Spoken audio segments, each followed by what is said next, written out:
विष्णुपुरम नामक एक सुंदर गांव में शरत और श्रीधर नामक दो दोस्त अगल बगल घरों में रहते थे। शरत एक अच्छा आदमी था और दूसरों की सहायता करता था। श्रीधर बहुत लालची था। वो दोनों रिक्शा चलाते हुए खुशी से जी रहे थे। एक दिन सुबह वो दोनों रिक्शा स्टैंड में रिक्शा को रख के ग्राहक के लिए इंतजार कर रहे थे। तब एक आदमी शरत के पास जाता है। सुनिए, बस स्टैंड को आओगे? ये क्या? वो आदमी रिक्शा के लिए मेरे पास नहीं आया, बल्कि मेरे दोस्त के पास गया। कुछ भी करके मुझे ही उस आदमी को बस स्टैंड तक लेके जाना होगा। अरे आइए ना, बस स्टैंड तक मैं आपको लेके जाऊंगा भाई साहब, मेरी रिक्शा चढ़िए। श्रीधर के ऐसे कहने पर वो आदमी उसका ही रिक्शा चढ़ता है। उसके बाद श्रीधर उस आदमी को लेकर बस स्टैंड की ओर बढ़ने लगता है। अरे मेरा ही तो दोस्त है, मेरे बजाय उसके रिक्शा में वो आदमी चला गया, इसमें क्या बात है? ऐसे उसका दोस्त सोचते रहता है। और ठीक तभी तीन आदमी उसके रिक्शा के पास आते हैं। सुनिए, बस स्टैंड को आएंगे आप? जी साहब, आइए रिक्शा में बैठिए। तब शरत भी उन तीन आदमियों को लेकर रिक्शा चलाते हुए बस स्टैंड तक पहुंचता है। रिक्शा चलाते हुए शरत सोचता है, मेरे दोस्त के उस आदमी को ले जाने के कारण ही मुझे अब 3 ग्राहक मिले। ऐसे सोचते हुए वो उन तीनों को बस स्टैंड में छोड़ देता है। जब वो 3 आदमी बस स्टैंड में उतरकर शरत को पैसे दे रहे थे तो शरत का दोस्त श्रीधर उसे देखता है। अच्छा, जल्दबाजी में मैंने गलत फैसला लिया। पहले जो एक आदमी आया था उसको मैंने ले लिया। अगर रुका होता तो ये 3 आदमी मेरे रिक्शा में आते और मुझे ज्यादा पैसे मिलते।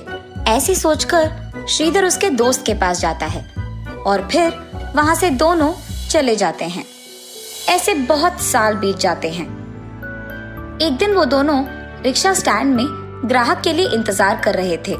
तब, अरे शरत, एक समय में हम अगर रिक्शा स्टैंड में इंतजार करते थे तो बहुत सारे ग्राहक आते थे, पर आज के समय में कोई नहीं आ रहा है, क्योंकि सबके पास अभी ऑटो है, कार है और उन्हीं में जाना पसंद करते हैं। इसीलिए हम चाहे जितना इंतजार करें, लोग तो नहीं आएंगे। अरे हाँ श्रीधर, लेकिन अब हमें अगर ऑटो खरीदना भी है, उतने सारे पैसे तो हमारे पास नहीं है ना। वैसे भी रिक्शा में बैठने के लिए कोई नहीं आ रहा है।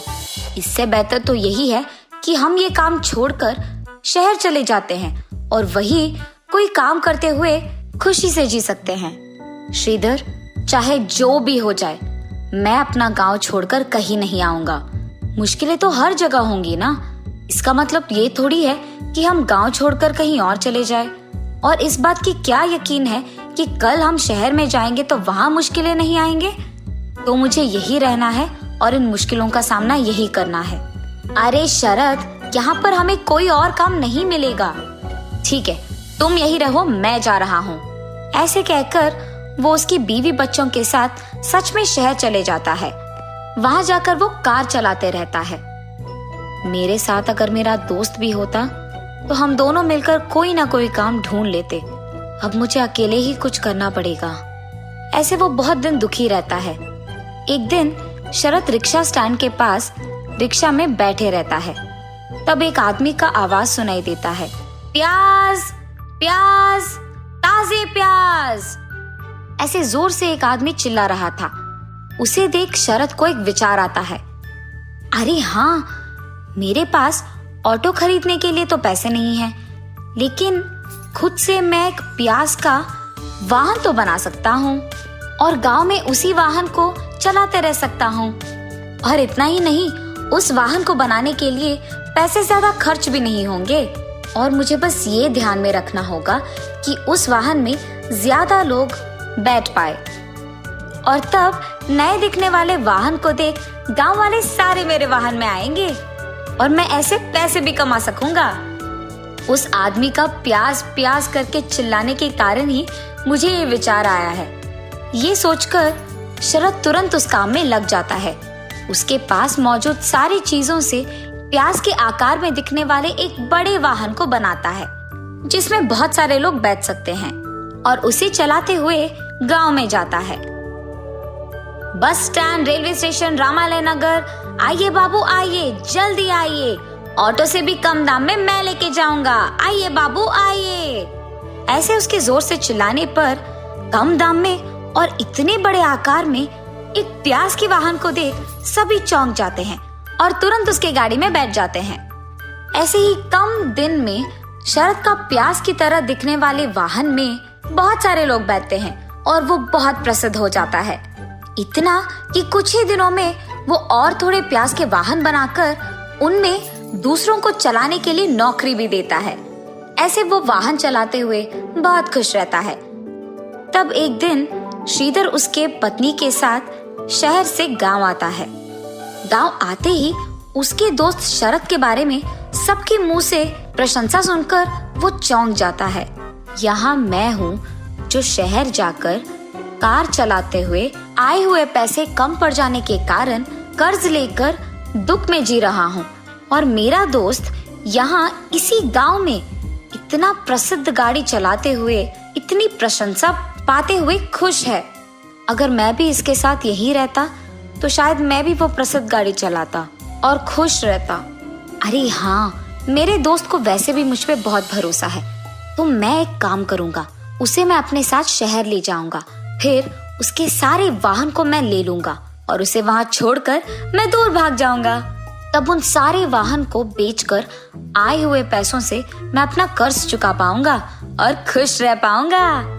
लेकिन मेरा दोस्त तो मेरे कहने के बावजूद अपना गांव छोड़कर नहीं आएगा। हाँ, मैं अपनी बीवी को उसकी बीवी से बात करने के लिए कहूंगा, तब तो उसे आना ही पड़ेगा। ये सोचकर श्रीधर उसके बीवी के पास जाता है।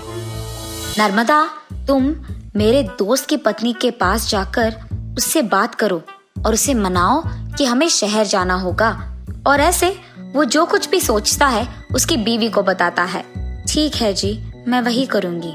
ये कह के नर्मदा शरद की बीवी के पास जाती है। अरे भाभी, आप भी मेरे साथ शहर आ जाइएगा। वहाँ अगर आप ये प्याज की वाहन चलाएंगे ना तो बहुत सारा पैसा मिलेगा। हाँ, और उतना ही नहीं, यहाँ से वहाँ रहने में भी दुगना अच्छा होगा। हाँ, मेरे पति भी वहाँ कार चलाते हुए बहुत सारे पैसे कमा रहे हैं। आपके पास तो पहले से ही बहुत वाहन है, वहाँ आएंगे तो और भी पैसे कमा पाएंगे। जी भाभी, ये तो अच्छा विचार है, जरूर हम सब आपके साथ शहर आएंगे। ये कह के वो उसके पति शरद के पास जाकर, सुनिए, हम भी आपके दोस्त के साथ शहर जाएंगे ना जी, वहाँ यहाँ से दुगना अच्छा होगा और दुगने पैसे भी मिलेंगे, पता है आपको। अच्छा, तो तुम ही चले जाओ। मैंने पहले भी कहा है, मुझे ये गांव छोड़कर कहीं नहीं जाना है, यही मेरा घर है। उसके पति के ऐसे कहने पर इसी बात को कहने वो नर्मदा के पास जाती है। वहां पहुंचते ही पति पत्नी को कुछ बात करते हुए सुनकर वो दरवाजे के पास ही रुक जाती है। नर्मदा, क्या तुमने मेरे दोस्त की बीवी से बात किया है? कुछ भी करके उन्हें हमारे साथ शहर ले जाना ही होगा। अरे हाँ जी, उसने तो मेरी बातों पे यकीन कर लिया है, वो दोनों पक्का आएंगे शहर। तब हम उनके पास मौजूद सारे वाहन को बेचकर हमारे कर्ज चुकाएंगे और हम खुश रह पाएंगे। दरवाजे के पास खड़े हुए शरद की बीवी ये सब सुन लेती है और भागते हुए उसके पति के पास जाती है। सुनिए, हम शहर नहीं जाएंगे, ये सब आपके दोस्त का चाल है। और ऐसे उसने जो कुछ भी सुना अपने पति को बताती है। क्या मेरा दोस्त कर्जों में फंसा है, इसीलिए वो ऐसा है? कुछ भी करके मेरे पास मौजूद वाहन को बेचकर भी उसका कर्ज चुकाना होगा। क्या एक तरफ आपका दोस्त आप पे जाल बिछा रहा है, आपको धोखा दे रहा है, और आप सोच रहे हैं कि आप उसकी मदद करेंगे? ये क्या है जी? वो चाहे अच्छा हो या बुरा हो, वो मेरा दोस्त है और वो अभी कष्टों में है, तो मुझे उसे बचाना होगा और मुझे उसकी सहायता करना होगा। ये कह के वो वहां से उसके दोस्त के पास चले जाता है। श्रीधर, मुझे नहीं पता था कि तुम यहाँ आए हो, वरना मैं तुम्हारे पास आ जाता। और अगर मुझे पहले ही पता होता कि शहर में तुम्हारी इतनी मुश्किलें हैं तो मैं तुम्हारी मदद कर देता। इसके लिए मुझे धोखा देने की कोई जरूरत नहीं। मैं खुद एक वाहन बेचकर तुम्हें वो पैसे दे दूंगा और तुम अपना कर्ज चुका सकते हो। उसके बाद तुम भी यहाँ मेरे साथ रह जाओ। हम दोनों ये गाड़ी चलाते हुए खुश रह पाएंगे। ऐसे वो अपनी बीवी की बातें श्रीधर को बताता है। शरद, मैं तुम्हें धोखा देना चाहता था। ये जानकर भी तुम मेरी मदद करने यहाँ आए। मुझे अपने आप पे घिन आ रही है और मुझे अब अपनी गलती का एहसास हुआ है। तुम एक अच्छा इंसान हो और उससे बेहतर दोस्त हो मेरे। अब से मैं तुम्हारे साथ ही रहूंगा और आइंदा ये गलती नहीं करूंगा। तुम्हें अपनी गलती का एहसास हो गया ना, और तुम मेरे साथ रहना चाहते हो। बस यही चाहता था मैं। अब मुझे बहुत खुशी है। हम दोनों को हमेशा ऐसे ही रहना है। तब से वो दोनों दोस्त साथ में रहते हुए उसी गांव में प्याज का वाहन चलाते हुए बहुत खुश रहते हैं।